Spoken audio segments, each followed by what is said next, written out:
आज आपण बनवणार आहे ABC homemade chyawanprash. A for amla, B for beetroot, C for carrot. आता हे आपण व्यवस्थित धुवून कट करून 10 मिनटं वाफवून घ्यायचं आहे, चांगलं स्टीम करून.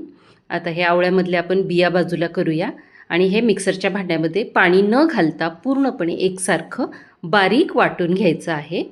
एकदम छान फाईन करून घ्यायचं आहे. आणि आता आपण गॅसवरती स्टीलची किंवा नॉनस्टिक कढई घ्या आणि त्याच्यामध्ये 1 चमचा तूप टाकून हे मिश्रण घालून आपण एकसारखं मीडियम गॅसवरती हलवत राहायचं आहे. आता याच्यामध्ये आपण थोडंसं थिक होण्यासाठी 1 चमचा कॉर्नफ्लॉवर आणि 1 चमचा पाणी घालून ती पेस्ट करून आपण याच्यामध्ये घातली आहे. पुन्हा आपण एकसारखं हलवायचं आहे आणि आता यामध्ये आपण 1 चमचा लिंबूचा रस घालायचा आहे आणि पुन्हा थोडं मिक्स करायचं आहे. आणि आता आपण थोडे मसाले घालणार आहे.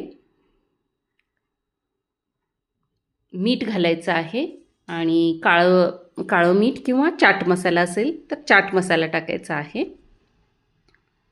आणि पुन्हा एकसारखं हलवायचं आहे.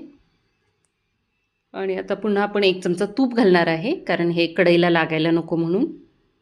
आणि 1 वाटी पिठी साखर घालायची आहे. मी खडी साखरेची पावडर करून घेतली आहे. आणि आता हे साखरेचं आपल्याला पाणी सुटणार आहे, त्यामुळं पुन्हा आपल्याला एकसारखं हलवत राहायचं आहे, ढवळत राहावं लागणार आहे पाणी पूर्णपणे सुकेपर्यंत. बारीक गॅसवरती अर्धा तास लागतो आपल्याला, पण पूर्णपणे पाणी सुकलं पाहिजे.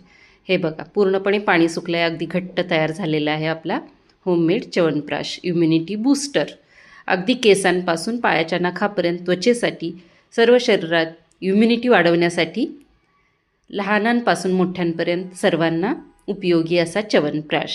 आपण हे एअरटाईट बर्नीमध्ये भरून अगदी 6 महिने फ्रीजमध्ये व्यवस्थित ठेवू शकतो.